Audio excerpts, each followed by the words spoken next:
Hello and welcome to Group Chat. I'm your host, Bentley, and today I'm excited to welcome back Allie Brady, stand-up comedian and voice of the Buffalo Bandits, Donny Kutzbach, co-owner of Town Ballroom and Fun Time Presents, and Gabriella McKinley, actor, director, and program director at Ujima Theater.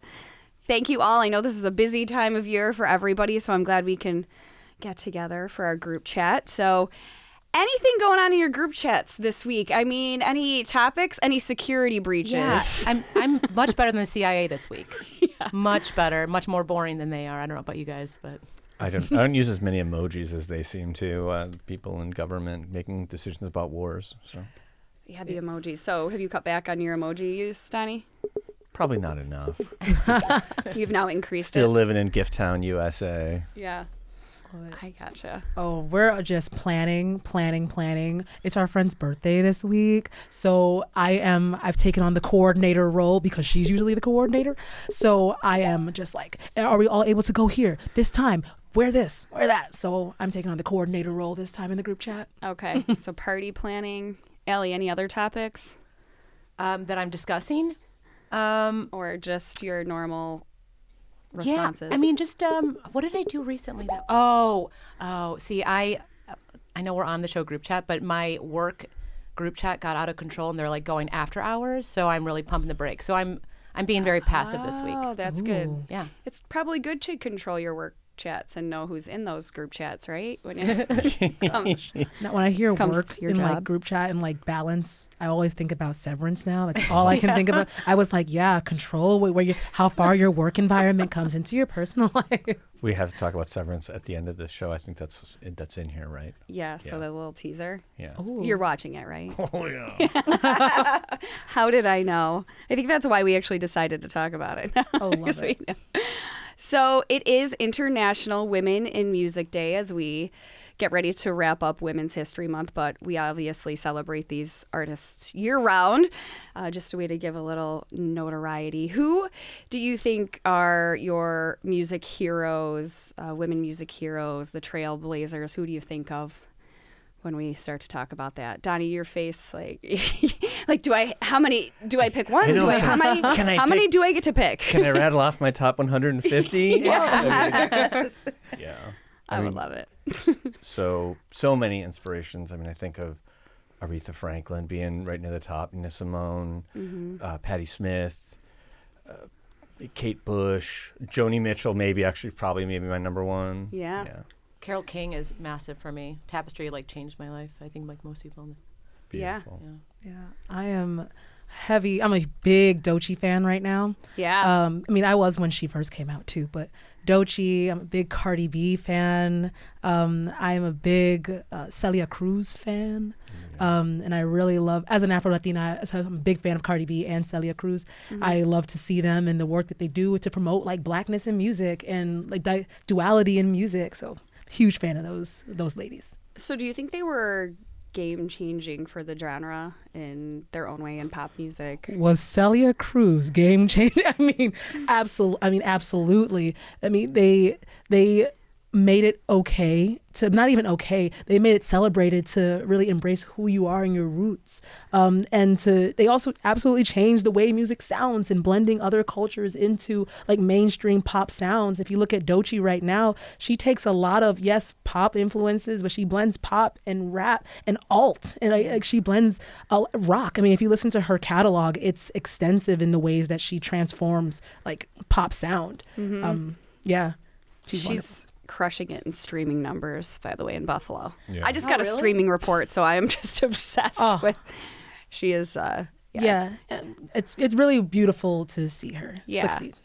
She's wiped Drake out pretty much. Not that we're going to get another person. Not that we're going to use another excuse to go into the Kendrick Drake battle, but yeah, you used to see Drake. We're Drake draggers. Anyway, we can work that into the conversation. Donny, some of the artists that you mentioned, what made you pick them? I know you're a music collector, I look at you as sometimes a music historian. What were some of the reasons or the artists that you picked? What makes them stand out? I think those are just the ones who, again, to me, I go back to and they continue to inspired. And now it's just like off the top of my head. And as we keep going, then I start thinking like, oh wait, I didn't say Alice Coltrane, or I didn't say the Runaways. There's just so much in women in music. I'm glad that, a day, it's like the day isn't enough to celebrate it.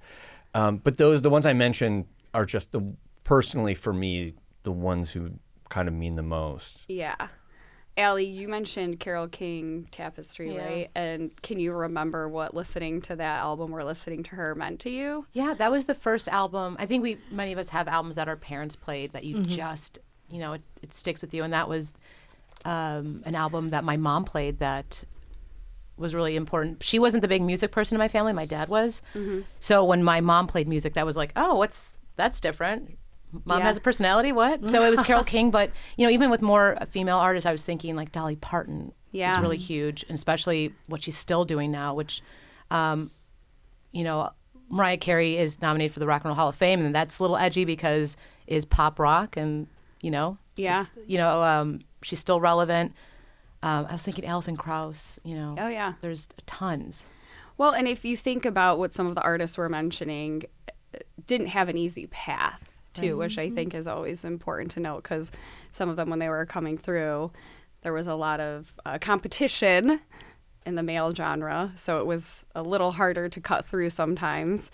So it's always important, I think, to think about those conversations, too, or how they were characterized. I know women in pop, it makes me, this isn't pop, but it makes me think of Queen Latifah. Yeah. And when she was coming up on the rise, and how important her songs were to femininity, the word I'm trying to say, femininity, right? And claiming womanhood, not as a thing, not as a tool of the male perspective or the male gaze, but simply as a queen for herself. That's how she got her name, right? Being Queen Latifah was being a woman, a full-bodied woman, and having to navigate the male world to not create music that allowed her to only be seen through the male gaze and to be seen for women. Yeah. Yeah, I really enjoyed that. I even think the Ronettes, TLC, there's so many amazing, oh my God, girl groups too that have just paved the way for everyone, created Really? new sounds.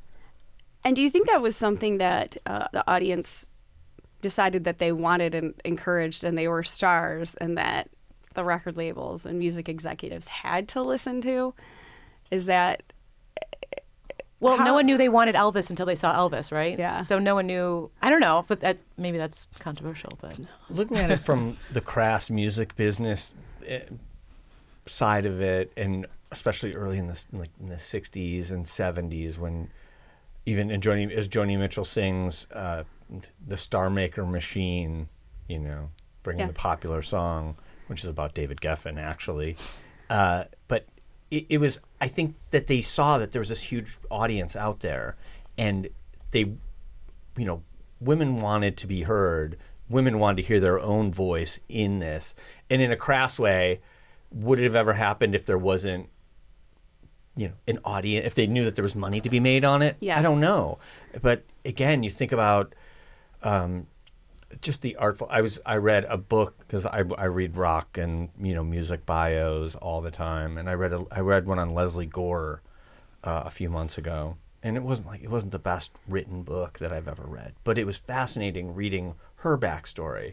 And here she is, Jewish girl from living in the New Jersey suburbs, and has this just dynamite voice. And then kind of gets mentored under Quincy Jones, and then Quincy Jones creates all his big hits. And Quincy Jones, who had been working in jazz and light pop, but then starts making these pop records, and we know the rest with Quincy Jones. But it's so interesting to hear about the machinery that kind of went in behind a lot of these artists. And Joni Mitchell, again, David Geffen totally went all in and believed in it, and he had so much clout in the music business. So there's something to be said about the fact that there was an audience that had to be fed. Yeah. And thank goodness. Mm-hmm. Yeah. Yeah. Yeah. I think there's people that get credit for a lot of these artists. And, I think a lot of times it's a business decision, because there is an audience. So it's that talent needed an audience, or there was an audience for that talent. And there was there's perceptions about female voices. And Gabby, I wondered if I was thinking about this as we were talking about this when we were preparing for this episode. I bet you do you see this in theater? Because there's a history of a perception on how female voices are listened to or viewed, or the pitch. And Ooh, yeah. As an alto, and all my singer friends and theater friends, I'm sure they'll hear this out, right? Like as an alto, I feel like my voice was always trained and told and taught that in order to be an ingenue, in order to be the lead, you need to be a soprano, right? And I think that was of a time when women weren't writing, weren't producing, weren't creating the work. And as more women create the work, we are able to see more diversity in what a woman can sound like as the ingenue, right? Can sound like as the lead. Either you have to be a soprano or you have to belt your face off. You can't just sing, right? Yeah. So I think that there's a lot of transition there. And yes, we have, and I still battle that like perspective. I mean, then if you go to the vocals, you go through the vocal types, then you go through like body types, right? Yeah. And then you go through even like facial features, right? Hair, all these different things that make the look of what femininity, of what a woman looks like, what a woman sounds like. And I think as more women create the work, that broadens and expands constantly. If you're just joining us today, we are joined by Allie Brady, stand-up comedian and voice of the Buffalo Bandits, Donny Kutzbach, co-owner of Town Ballroom and Fun Time Presents, Gabriella McKinley, actor, director, and program director of Ujima Theater. And we are talking about women in music because it is International Women in Music Day. And one of the conversations I know that we were having that comes up quite a bit is not that long ago, and still in some practice, there's theories that on the radio you don't play back-to-back female artists. Like that was always a rule. Yeah. Created by men? Exactly. And it was the perception that since a lot of the target markets were male audiences, that they didn't want to hear back to too many female artists, that they all sound the same. So it didn't want to sound like two similar sounding songs in a row. But you could have, 5 male voiced songs in a row. And there were all these theories on that in pitch. And, I think the 90s, if you look at the 90s, there were a lot of female artists that came out that were starting to break the mold as far as like rock and like grungy voices. But that was a practice for a while. So they couldn't play Alanis followed by the Cranberries. Right. No. And then they're the same person. Oh, okay. Basically. Yeah. Same font. Yes. Right? The same, That makes me think of, and I hope this is okay to talk about, but remember WAP, like when WAP came out? Yeah. Right? And how it was a big deal. And there was so much uproar, particularly from from men that were like, this music is terrible, who's going to listen to this? This is hurting the kids. And all the women, lots of women, I won't say all, but lots of women felt so empowered by that song. Yeah. Because otherwise, then what is it that we have to listen to, right? We want to hear voices that are speaking to our experiences, that are speaking to the way we experience all facets of life, right? Including that. So it makes me think about that when they say, well, no one's going to want to hear this. We can't play this. Well, there are people that want to hear it. Yeah. It's just a matter of someone believing that they do. And the theory that men didn't want to hear women's voices was not true. Fabricated or made up. Where did that come from? People used to whistle in songs. People wanted to hear that. Like now they don't. Like things change. Like we have space now for this stuff, right? Yeah. We have space for WAP. Yeah, we have space for WAP. And I mean, I think that, I don't know that a lot of these artists just, they have wide audiences, Sure. Especially when you look at some of the artists we've been talking about. They stream, they sell records. So I think the perception was definitely proven wrong over the years, but. Is it patriarchy? Sure it is. Of course it is. Yeah. Literally. It's been baked in for so long. Yeah. Yeah. And then they just don't know why. Like they're saying these things. Oh, that was something that got said 20 years ago. Well, why are we still doing that? Yeah. Patriarchy. Yeah. Thank you, Donny, for clarifying that. Oh no, I'm the one who said it. Sorry. Let's get into the Fleetwood Mac feud now between Lindsey Buckingham and Steve. Well, it's funny because I always think I'm such a Stevie Nicks fan. Same. So I always think of Stevie Nicks, but you have to think about Pat Benatar after. You play Pat, like, come on. Yeah. The answer is no. I'm learning so many names right now. I'm like, We'll make a playlist after this. thank you. There it is. Let's make a playlist. Well, and you had 2 female singers in Fleetwood Mac. Sure. Yeah, Christy McVie. And in my opinion, the best songwriter in the band was Christine McVie. Yeah. For me. Yeah. Oh, I know. You could disagree. I'm sorry. No. I think she was great.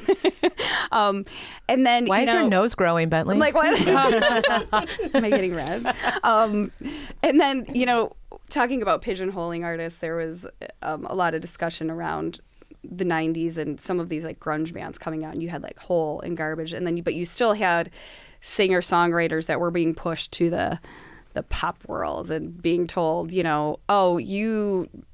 the Sarah Bareilles song, which is supposedly, you know what I'm talking about, right? Love Song was written in response to her record label saying, we need a song. We need, we need a love song. That's what people want to hear. And she was basically like, I'm not going to write you a love song. And then it was a hit. But, and, before we go to the break, we have to mention some of the local artists or area artists that have come out of Western New York. I mean, Buffalo, you have to mention Ani DeFranco and just announced a concert at Outer Harbor. Yeah, she's Thank you, Donny. With another great artist, Hooray for the Riff Raff. Yeah. She's fantastic. Yeah. And you need a large venue, a large area when she comes back. I think it's been almost 10 years since she's played locally, so it's kind of a great homecoming, and she's going to be playing downtown on the water. It's great. Yeah. So that was an exciting thing to see, especially having this discussion. And there's artists all the time. I mean, we have like Danielle Ponder. She came out of Rochester. There's this artist, Sasimi, who is international. She went to the Eastman School of Music in Rochester. There's this band Pony out of Toronto. We have Stress Dolls in Buffalo. And these artists everybody comes from somewhere, and people have believed in them. But I feel like these are all artists that have really paved their own way, like especially Danielle Ponder. She was a public defender in Rochester and decided to pursue her music career. And, Marcus Mumford, she ended up opening for Marcus Mumford on some tour dates. He tweeted about her, and she's not a public defender anymore in Rochester. She's touring the world, but she still believes in her, in her cause. But I think it's still important to always still support women in music, because it's not an easy road, especially the artists that you were just mentioning when we started the conversation.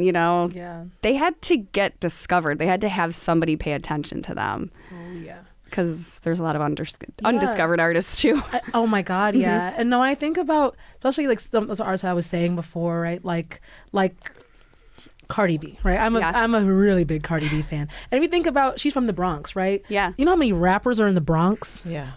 And like to make it, especially as a woman where people are constantly pigeonholing you. Yeah. And her route was through reality TV. Was that her end goal? Absolutely not. Was she good at it because she's entertaining? Absolutely. Did people not believe that she could actually make it and rap constantly? And because she was a public figure already, they would say it loudly. And I could only imagine the toll that took on her. Plus, she had things with her teeth and things wrong with her teeth, things wrong with her nose, things wrong with her eyes, things wrong with everything. And she is really public in talking about that experience and having to overcome that in order to be seen as beautiful, talented, and then to win a Grammy. Yeah. So it's when I look at stories like that and I go, you did it. Plus also being from New York City. I'm like, go Cardi. There is an artist that we play on the bridge, AI The Anomaly, and she's from Buffalo. But we don't play her. We knew about her from being in Buffalo, but we play her because she's good. And we mentioned she's from Buffalo, but we'll have people ask about her all the time and say, there was a girl singing about the East Side and rapping about the East Side, and I feel like I live in her neighborhood. I'm like, you probably do. You do. She's from Buffalo, So it's nice that there's music that we play because it's good, not just because it's from the area. And then, to have that recognition, I always just love that story. I'm like, yes, she is from Buffalo. She's really great hip hop artist. I got to shout out too that the band Grosh. They did their release party at Town Ballroom. And it's great slogan. I'm gonna just say it. I think is the best guitar player I've ever seen. Really? She is incredible. She is hands down, I think, the best guitar player I've ever seen play live. And You've seen a lot. I've seen almost everybody. She's awesome. Every time I watch her, I'm completely blown away. And that's Buffalo talent. And they just made a whole record that they wrote and produced on their own and recorded, and they're awesome. Okay, I'm checking out the guitar skills because I know you're a guitar aficionado. So. Okay, when we come back from the break, we're completely switching gears here. Generational spending habits. Don't go away. That's next on Group Chat. Every time that we breathe in now, there's a new beginning. We're soaring away. We're starting today. So dive with me. We're alive.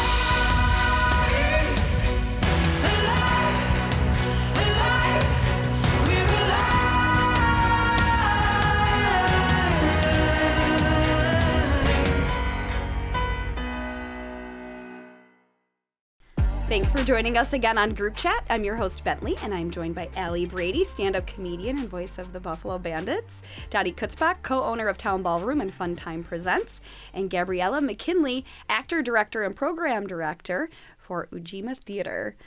Very busy people. I'm glad that you are with us today in our little group chat here. We talked a little bit about this the last group chat, but it was such a big conversation. Generational spending habits.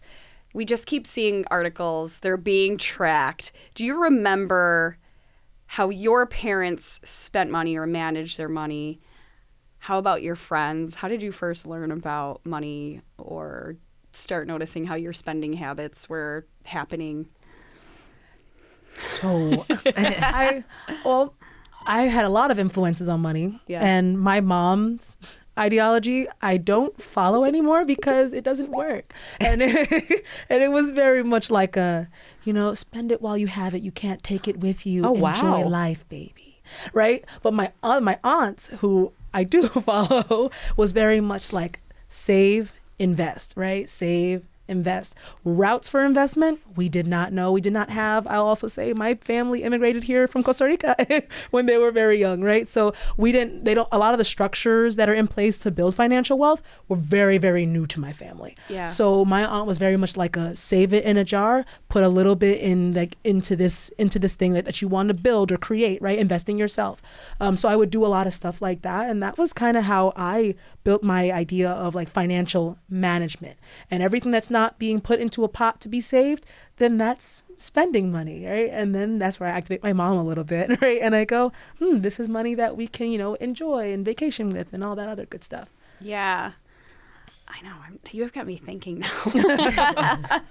Daddy, how about you? It's changed. It's changed a lot. Yeah.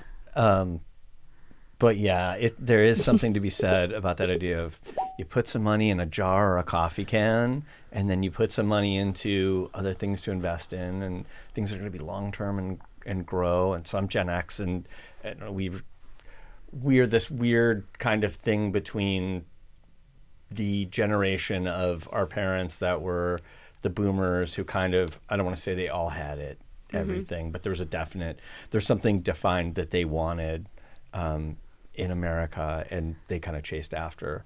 And we sort of, some of that, I guess, flew down, rolled down to us, but then I think we see things a lot differently. But there is definitely something to be said. I tend to be a little bit more, as I've gotten older, I definitely look at investing a lot more, and I guess I probably should have started younger, which is what everybody says. Yeah, all the Gen Xers say that. Yeah. But like your mom too, I also strong believe in you got to go spend it. I know. Yeah. Plus, money. I feel like money means so little these days because everything's it's not real. it's so like radically inflated that it's kind of like, I might as well have a good time. Yeah. Right? Well, and I think investments are so uncertain. So you're Right. just And like, invest in what? could I have a vacation? That'll make me happy. That's Right. investing in my mental health. Exactly. See, I Which is can still a thing. justify everything. Exactly. Exactly. Allie, how about you? Do you remember influences? Yeah, we always knew what we had and didn't have. And then I think now that's kind of reflected in my life where I have trouble saying no when it comes to a job or a gig or anything because I'm like, well, that's more money in my, Yeah. bank. So I think I'm in a happy medium where I save, but I also spend. Yeah. But, Do you think that is changing with next generations, with the always taking the gig and always working, and then maybe like is Gen Z starting to be a little more, oh, we need to take care of ourselves. We need to not work as much. We need to have. They're healthy. Because they see what They're we're a very doing. healthy generation. They're doing They it. care Yeah. about themselves, which is good. And is it every generation is a response to the previous generation? Maybe. It's just past traumas, right? Yeah. That we just passed down. Yeah. Yeah. Do you see differences in how your peers spend money compared to other generations, or to you, or do you find that your peers in the same generation act the way you do? I think at least for myself, I travel more. I go to more shows. But I also know that's what gives me joy, like going to see Wu-Tang, or that gives me joy. So some other people, I know people have kids, I don't. So that's joy in itself. Right. Right, parents? Hello, check 1 2. Crickets. Some days. Yeah, crickets. Today, yes. But kidding. I could be a little bit more selfish, so I'm spending differently than my peers who have kids. Yeah. Or there's an experience thing too, maybe, because I know for me, I will not blink at spending a certain amount of money on concert tickets, but like I need a new pair of boots, and I'm like, well, I'm gonna wait till I can find those cheaper Next Like, winter. wait, you know? Yeah, it's real. So maybe it's more of an experience. But you're thing. spending a lot of money in museums right now, probably kid museums, right? I've all the memberships. Yeah. See? That's just called survival. That's called having big, wide open spaces in the winter. Right. I feel like people in my generation, we had like a brief stint with the investing, like with the Bitcoin was huge, right? The Dogecoin, I think it's called, right? Like all that stuff was like really huge for a quick minute. And then once it became not trendy and it all collapsed, Yeah. right? Everyone was kind of like, oh, I don't trust this anymore, right? The whole thing with GameStop happened, right? yeah. And like people said, I don't trust this anymore. I'm just going to buy books. I'm going to buy concert tickets. I'm going to vacation with my friends. Yeah. And that's kind of where all the investing in joy is what I feel like, at least my generation, which is like millennial, like I'm a 99 baby, so whatever that is. Let me see. I have that here. Oh, sweet. I think you're like right on the cusp. Yeah, it is. So like the you're cusp. the beginning of Gen Z. Yeah, okay. But you're And just I'm an like that elder- millennial. So you might have the habits of millennials still. That's what I Yeah, think yeah. it is. Yeah. So yeah, that's like what I see a lot of my peers doing is just investing in our own joy and trying to get a job that can sustain our joy. Yeah. So millennials born 81 to 96 experience over possessions, supposedly. That's this is me, yeah. I don't know who made this. But, experience but, over possessions. yes, you appreciate experience over possessions, prioritize experience over possessions. Financial challenges, student loan debts, housing market challenges, Food, that could delay water. Yeah. Oh, okay, everything? Okay, Yeah, cool. yeah, pretty much everything. Gen X before that, 1965 to 1980, they spend the most annually, averaging over $83,000 a year. I'm not really sure what that's on though. Healthcare? Yeah, probably. Ooh, that makes sense. And juggling mortgages at this point, children's education, retirement savings. Gen Z, born 97 to 2012, tech savvy and cautious, they're being labeled or perceived as, and financially prudent. So witnessing economic recessions, cautious with spending, maybe living at home longer. Oh yeah. I wanted to get right out. Like same. I was like 17. Get me out. Yeah. See, the thing is, we want to get Yeah. out. We cannot get out because Yeah. where would you live? Yeah. Like I know right now I'm paying a ridiculous amount of money for rent because I'm prioritizing my mental health. Yeah. Right. But I almost everyone else that I know that's my age lives with their family, lives with their parents, aunts, friends. Like they don't live by themselves because it's really difficult to afford it. So I could see what they're saying. So would you say that's something maybe that previous generations got to do that feels impossible now? So previous generations got to own a home or even Easily. rent an apartment at this point. Easily, like the home ownership is something that, oh my goodness, I feel like I got in at the last train out. Yeah. Right? And my mortgage is actually going to be paid off, I think, in 2 months. But it was the kind of thing where it was like, but again, going back to the investing, I started thinking like, okay, I'm going to put more on my mortgage so I can pay it off sooner, so I'm not paying that off every month. Yeah. So those are the kind of things. But and experientially too, my dad could never understand. He's like, haven't you seen Bruce Springsteen 50 times? I'm like, no, Dad, 54. I want to go see it again. And he could never say, he's like, when are you going to get tired of that? But it is like, I still fall in that experiential thing. Yeah. And there is something to be said, even as Gen X, where I feel like there's a lot of stuff that we didn't get to do. Mm-hmm. And that's why I'll be like, to this day, if I see a pair of Air Jordans in a certain colorway, I'm buying those. Yeah. Because I never got to have them until I had a job when I was 16, and then I could afford and I could buy what I wanted. And now I'm still like, I'm gonna buy the Jordans because Yeah. Because That's I didn't get interesting. to have it. I didn't get to do it. Yeah. Because I would do that too. Like I was saying, I wouldn't buy a pair of boots, but if it was something that I couldn't have, like, we Right. were talking about like Doc Martens, they yeah. were so expensive, They and still then are. and they still are, but In my day, we had to drive to Yonge Street in Toronto to find them, and you had to go to the right shop to get the right item. Yeah. Like my first job was at 14 Fantasy Island, shout out. But Grand Island. but what was like the minimum wage was what, $4 or $5 or something. So like it went from that. Yeah. So it went from that to minimum being $15, $16. So like we've also seen that. So like we've been working for very little money to still very little money or so, but Yeah. it's adjusted. So I think that's why I, as a millennial, I guess, why I'm okay with spending money on things, because I've been working since I was 14. Yeah. I like how when we talk about the generations that we are or aren't, we're all kind of like, are we that? Are we that? Because I just feel like every generation says, it's like, Yeah, you like- feel weird being We have labeled, so I many think. like things from all the generations. You know what I mean? Yeah, Like, exactly. Yeah. Like you have a little bit from like your parents, which Yeah. like your music taste, right? So you in like your spending habits, you get a lot of that from before, and you take some of it from what you're seeing now on social media and all these outlets. So we're all big mixtures of all these Yeah. generations. My really. social anxiety from Gen Z. Like, thank you. Yeah. Exactly. You're welcome.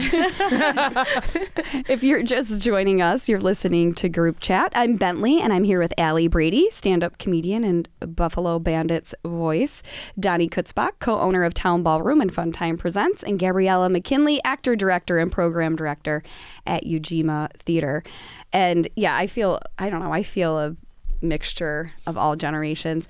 I do know that there have been a couple articles circulating recently. I know the New York Times did an article, and I know the Buffalo News just did an article on downtown businesses, but that I think the common theme was that Gen Z is not, they might be going out again and doing things, but maybe not as spending as much money. Oh, yeah.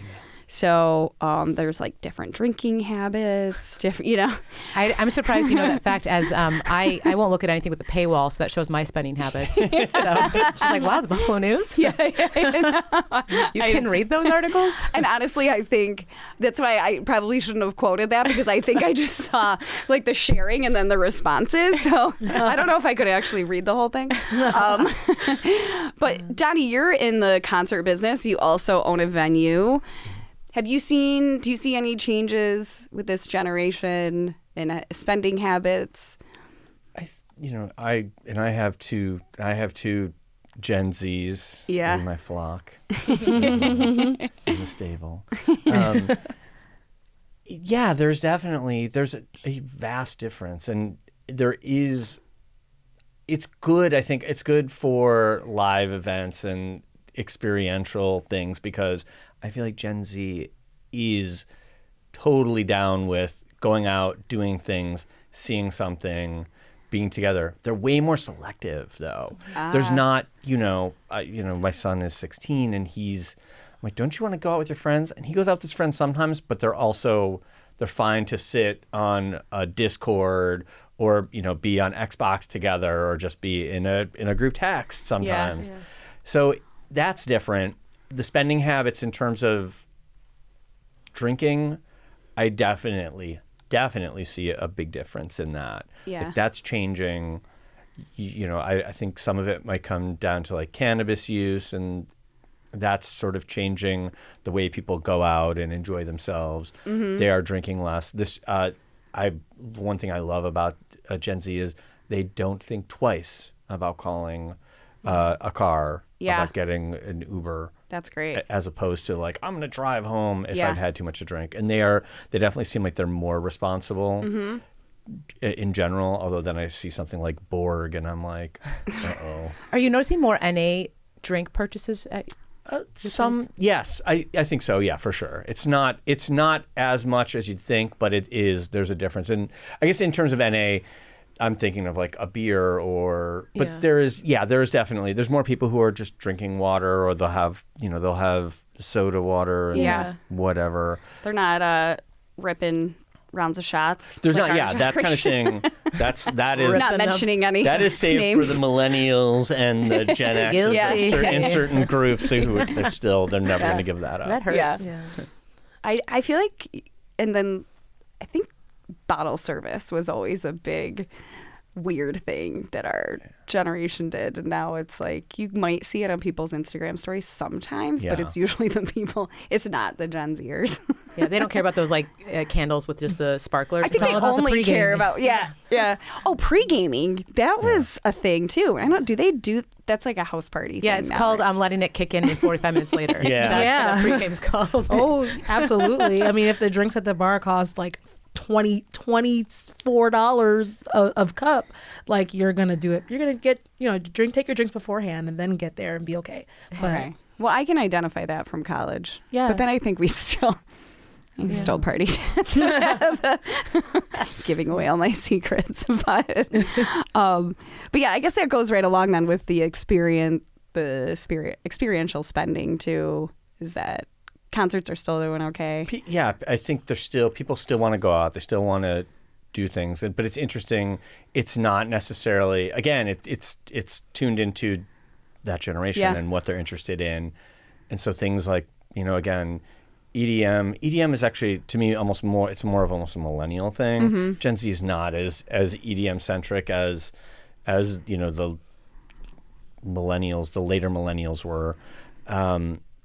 But DJ events are still a thing. Oh my God, DJ themed DJ events. So if you're doing, a girl pop night, and you're Sabrina Carpenter and Olivia and Chapel, you do something like that, and you can that's the kind of thing where in the past you wouldn't nobody's going to come out and see that, and now you can get hundreds and hundreds of people to come out to do that if it's done right and promoted the right way. Yeah. I think a lot of my generation spends time on and money on aesthetics. Yeah. Yes. That's what it is. Yes. Like we spend money on hair, clothes, like things to make your room, skincare, things, lashes, things to make your space and your person feel more zhuzhed, right? Or more, right? But we won't spend money on other things, right? We won't spend money like to go out unless it's for a theme thing where where it's going to fit my aesthetic, right? Like our clothing, same thing. We'll spend so much money on fashion, right? But not in other places, right? Not on rent. You know what I mean? Yeah. So it's a very much like an aesthetic thing. Well, I think growing up in the grunge and pop punk era, it was just like flannel shirts and the aesthetic was cheap. Yeah, it was grungy. I feel seen. I know, look at us in our flannel. Listen, that's and even like then that hipster that kind of turned like grunge into hipster. I'm like, I love this because I'd never been good about like makeup and all that, so that's why I was like clean girl aesthetic. That's the yeah. So I am a big Pam Anderson fan right now. Hey, girl. No makeup.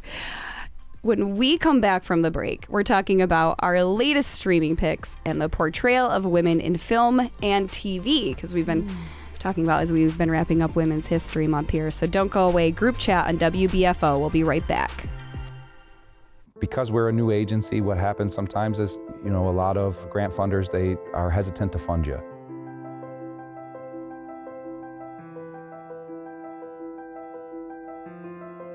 So we were on the fence with getting the grant before I sent them the video. It was able to show the grant funder what exactly their money was going to go towards. With that grant, that allowed us to secure a home base. And now we have a location where we do community meals, where we provide services right then and there. So I think the importance is you guys were able to really put boots on the ground with us, really show the city in a lens or in a format that you don't commonly see. So I think it helps to raise awareness to some of the issues that we have in our city, but also what else left do we have to do as a community to better our community? Please, if you can, fund public media, make sure that they're available because they really put a harder focus on the community and it really gives a better view of what we really need to get done here. Welcome back to Group Chat. I'm your host, Bentley, here with my guests, Allie Brady, stand-up comedian and voice of the Buffalo Bandits, Donny Kutzbach, co-owner of Town Ballroom and Fun Time Presents, Gabriella McKinley, actor, director, and program director at Ujima Theater. So we were talking about women in music earlier in this segment, and we're going to talk about women in film and TV and also binge-worthy streaming. So how do you... well, we'll get to that. Nostalgia is a big thing. I know we were just talking about nostalgia in some of our purchases and in fashion, and Buffy the Vampire sequel is coming out. Dirty Dancing in concert. The nostalgia thing, is that going to keep going? Do you feel nostalgic for these things? Or are you just like, I already saw Buffy. I watched it when it was a thing.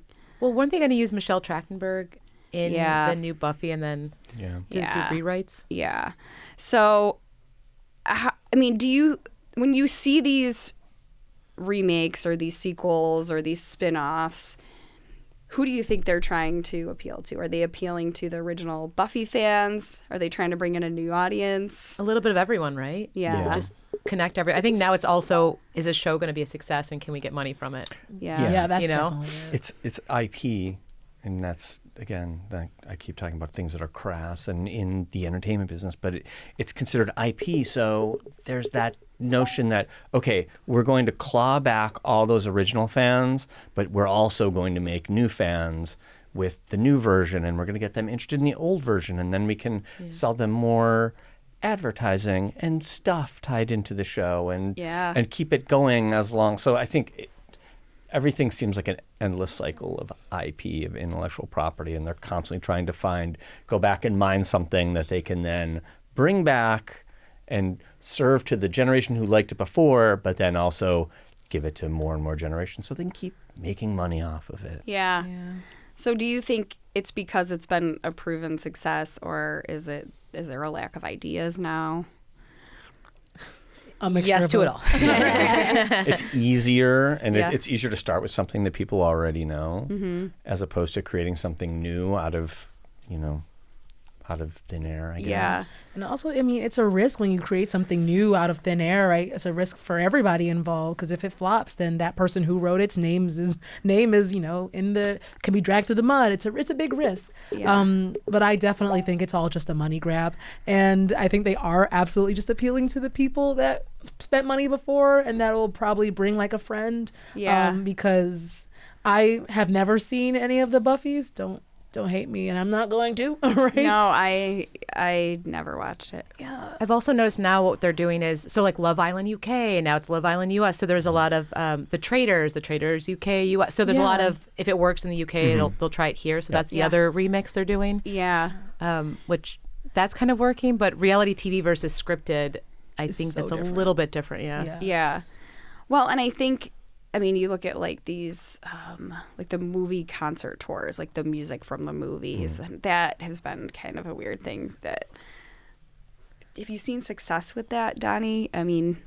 You probably haven't booked a lot of that, but I see these pop up now, and I just wonder what the draw is and who's going. I think a lot of that is for people who don't normally go to a lot of live events, people who aren't going to the theater or who aren't going to see, music concerts, but there's some kind of a sweet spot that they hit. It's the same idea with, when the orchestra or philharmonic or what have you does, we're doing Harry Potter night. We're doing the music of John Williams, and that's it. To me, it's like that sort of thing. It's like it's hitting an audience that is not normally. They don't really want to go. They generally don't go to live events, but they'll go see that because it has an appeal. And I've had a lot of people tell me, like, who saw Hans Zimmer play his score, like pieces of his scores, and tell me how great it was. And some of those people were frequent concert goer people, but then I think a lot of that audience too is just people who don't necessarily go to see live events, but it gets them out. It gets them interested. It's a comfort. It's like the BPO at the Bisons once a year, always sold out. It's just that comfort. Gabby, do you see this in theater when you're part of choosing theater productions? Yeah, I mean, Ujima's very unique in that we are so mission driven, right? And we don't really choose shows for its popularity sake. But I do see the trend, right, of choosing shows that are like the music is what's popular right now. Like, and I mean, you just saw Shays brought Wicked to, right? They made the announcement. Shays brought Wicked to Shays. Right? Yeah. Wicked is super popular right now. Of course, they knew that the premiere was happening. Of course, they knew Cynthia Erivo and Ariana were in it. So, of course, they anticipated the success and then brought it, right? So, a lot of that kind of stuff happens where they see the trend and then they go with that trend. Yeah. As something just came off Broadway and the professional or even amateur rights become available, everyone's going to leap at it. Yeah. Where everyone's following whatever that trend is. But yeah, I don't, and as theater and going to see live theater and the stories of theater becomes a little less popular as generations, want to spend money and prioritize spending money in other places. I know we are expanding like what we choose to host in our theater, right? Whether it's a concert, right? Maybe not of a musical that we've done, but a concert of other catalogs of music, right? Or we do like other types of events, fashion shows, like we do a bunch of different things to try to get people in the door so that they go, wow, this is a gorgeous space. Maybe I will see a show here, right? Yeah. Something like that. Well, you said something that stuck out to me when rights become available, because I do wonder with some of these productions, what made them all of a sudden do this production. So it's like Dirty Dancing coming back into popularity right now. I'm like, what started that? But it could be maybe that music became available now. Yeah. And I mean, there's a reason you don't see everyone doing Hamilton. Yeah. So that's definitely good to know. Are you nostalgia watchers when you watch things, when you stream? Do you watch things that bring back nostalgia for you that you watched at a different point in your life? Well, I'm watching White Lotus right now, and I have a very big nostalgia on the Philippines. I think I just watched I haven't things. watched season 3 yet, so don't tell me. Oh, I got so many spoilers for you. We just have to a little say spoilers. uncomfortable. Very. I think that show trades on uncomfortable moments. The drag out, and then it's my only like scheduled TV watching that I. Wow. Yeah. And so the thing is White Lotus has brought up that conversation again. Brother about, kissing? Well, Oh, you're not there yet. I'm sorry. That's not all they do. I know. I just saw that. Do you wait? You just said that you watch it in real time because, do you wait and then just binge it? Or that's scheduled. I'm a waiter binger. Yeah? There's a that's one might be the only are you guys, is HBO a sponsor of you guys? Or Max? Okay. So there's a stream that's okay. So it's on HBO. I feel like HBO shows I tend to watch when they are on and scheduled. Yeah. But Netflix, I know there are some shows they have that are scheduled. I don't do that with anything else. That's everything else is with just White Lotus. Yeah. And I think the last time I did that for real was Game of Thrones. Or Mad Men was another one I did. Yeah. Yeah. You were Or RuPaul's Drag Race. I know. I'm all of them. I feel like I totally agree that HBO Max has brought back the old style HBO where you would be, it was appointment TV where you would be like, okay, I have to be home for Sopranos on a Sunday, and then we're going to watch Sex and the City afterwards. And now, to me, it's like, right now, it's like, okay, White Lotus, and then we're going to watch John Oliver, if that's on, or The Righteous Gemstones, which is ridiculous this season. It's so good.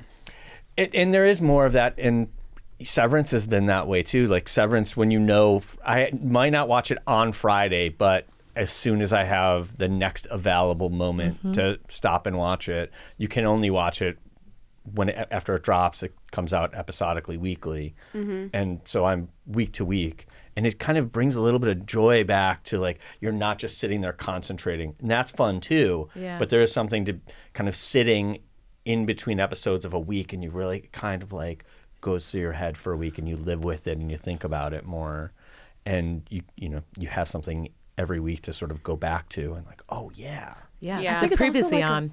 That means more too. I think it's also like a quality thing. Like the quality of Severance is so high that you will absolutely come back to know what happens, right? And I feel like it has that return effect. I need to know. Whereas there are other shows like a lot of my Netflix shows and Where We Go for What, right? A lot of my Netflix shows are 100% like I need to watch something while I eat popcorn right now. Right? Or I need to watch something while I'm doing whatever. And that's when I'll watch like my Tyler Perry shows, right? Or watch things that aren't as like engrossing, to be honest, that I can just watch more casually. When I go to HBO, I'm looking for shows, or Apple TV now, very new. I didn't used to have a subscription until Severance came out. Right? When I go there, I'm going there because I know that I'm watching this particular show that is really engrossing for me. Yeah, and I think that those shows somehow have figured out some sort of addiction factor. Yeah, it's like an addiction, You know, like they pull you in, like, you know, and then you just need to watch the next one. In case you're just joining us, you're listening to Group Chat. I'm your host, Bentley, here with Allie Brady, Donny Kutzbach, and Gabriella McKinley. Now, if you watch these shows or you watch with other people in your household or a friend that doesn't have to be in your household, maybe, do you have rules on when you can watch them? So like if you're watching a series with a friend or a partner, is there a rule that they can't go ahead of you? Yes.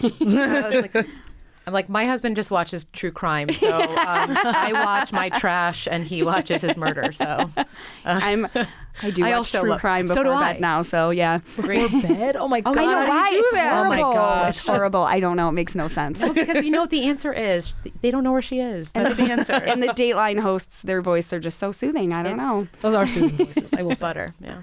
Do you have those rules in your house, Donny? We have those rules, and they don't get followed.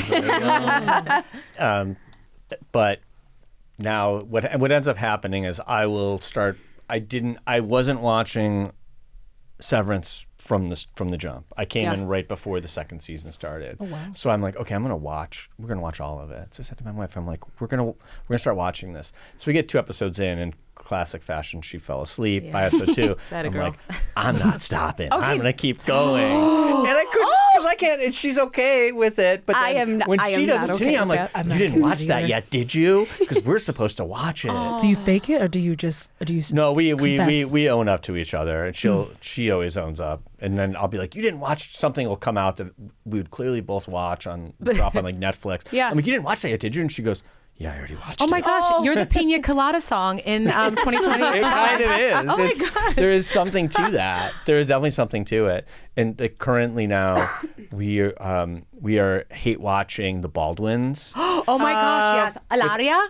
Ilaria. Oh my gosh, I know. Ilaria from Boston, España. Yeah, she's from Boston, but she feigns being cucumber. How do you say? How do you say? That's become the tagline in our house. How do you say cucumber? We've been hate watching that, but then we had, our daughter was over, so we're like, okay, we're gonna watch them, and then I felt guilty because we were watching without her last night. Yeah. So there is like, you do have a little bit of guilt, but also you kind of need that whack where I gotta watch it. Yeah, I usually try to hold on to my shows, and I'm like, this is the show I watch without you. But if he comes over, and now he's like, well, we're on the same episode, let's watch an episode together.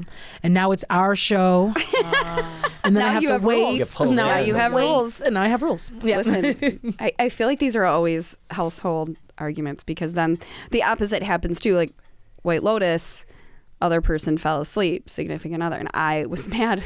I was like, you can't fall asleep right now. Wake up. He's like, what? I have to go to sleep right now. I'm like, I need to watch this right now. And you're like holding their eyeballs open. Ooh, this season, I'm telling you. I know. Listen, I just don't want anybody listening to get mad at us if people aren't caught up yet. But I feel like you just have to give disclaimer. If you.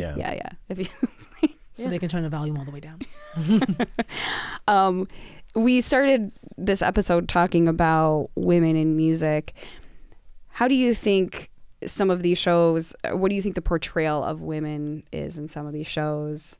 Is it getting better? So I'll say something about White Lotus. The actor that, it's not Piper, but the actors are not stereotypical, like, I hate to say beautiful, but it's not that stereotype. Like there's a woman that has her teeth are normal, right? The ones that it's like making I know. Amy Lee, yes. Yeah, but she's from Manchester, England. And did you hear the story about Mike White, the creator, was going to have her do an American accent, which she can do.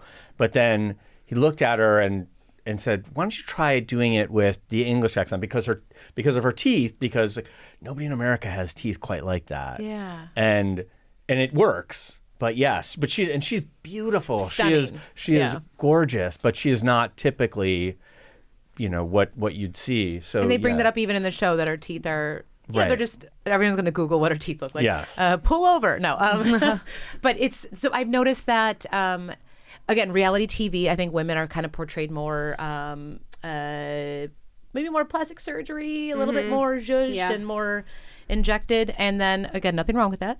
And then I think I'm noticing more, like a Jennifer Aniston looks at morning shows great now that you're an Apple TV subscriber. That's a good but show. there are people that are still very natural or aging well. And I think actors tend to try to be as close to original as they can, right? Yeah. I know. I'm just waiting till I get older so I can get my wrinkles.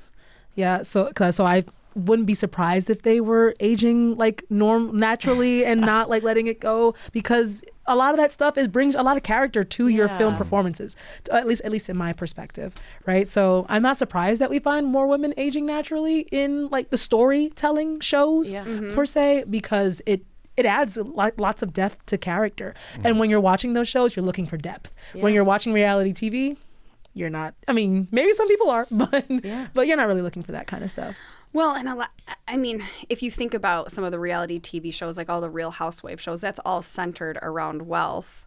So I haven't watched those. We're not going to talk about Sister Wives, but I watch all. That was one of Allie and I's confessions when we were talking about guilty pleasures one week on. I mean, it's Cody's not airing right now. It's so wild. But I think that, in those shows, beauty and wealth are tied together. But also, if you look at it like Demi Moore, she had a little bit too much injectables and people attacked her for it. And so then she had to, Meg Ryan, that happened to her years ago, and people are still, or Courtney Cox.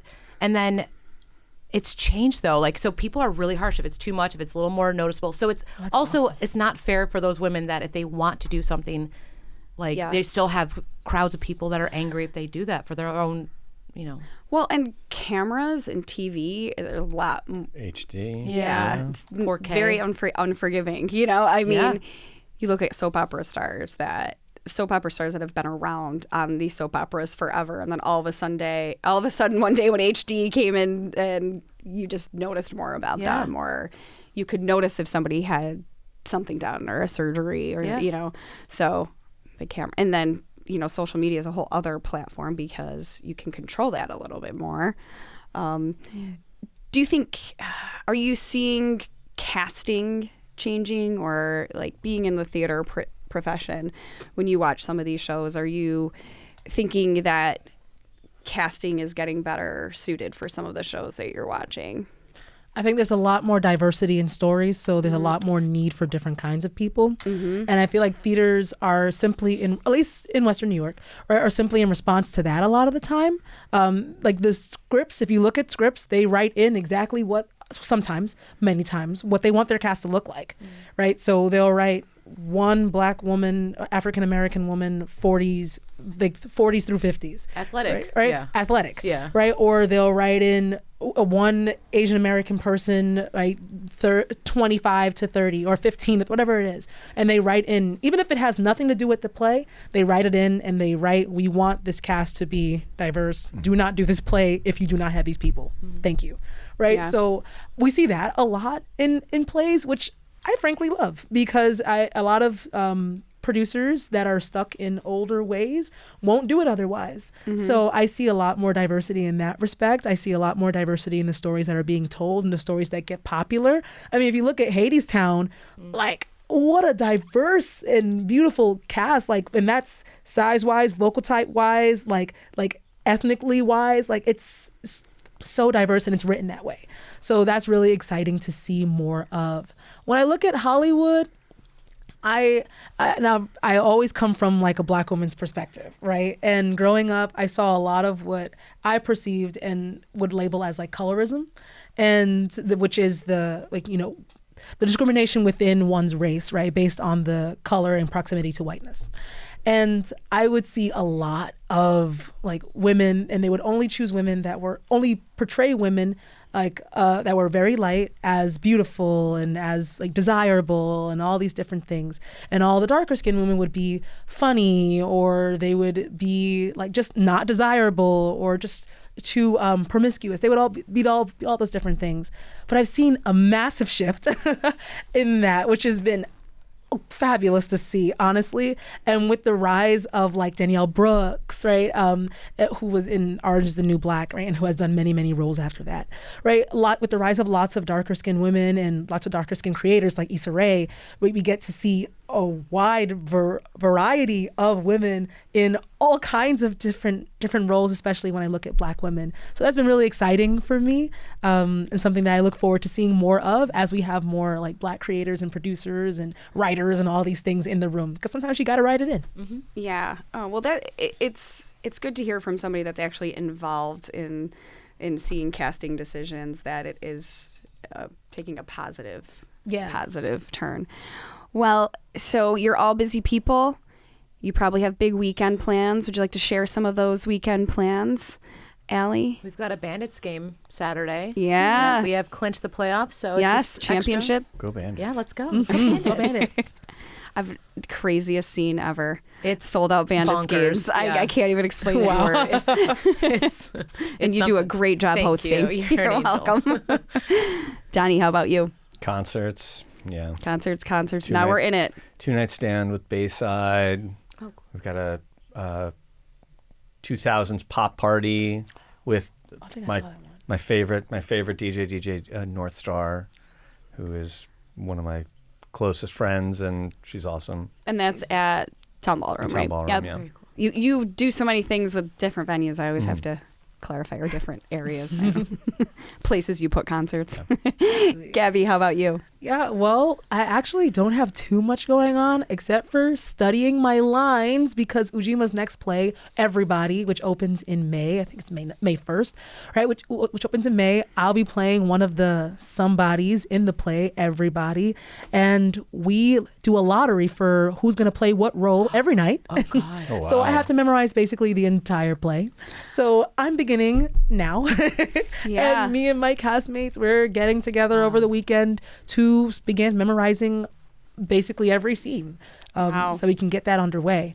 So that's what my weekend's looking like, a whole lot of studying. I have to consult with you on memorizing techniques, because that just made my head hurt when you're talking about how many lines you have to memorize. It's all just a big story.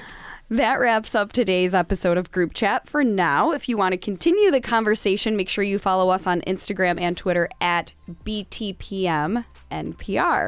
Also, check us out on the video podcast on Buffalo Toronto Public Media's YouTube page. I'd like to thank my guests, Allie Brady, Donny Kutzbach, and Gabriella McKinley. I'm your host, Bentley, and have a great weekend, and thanks for listening.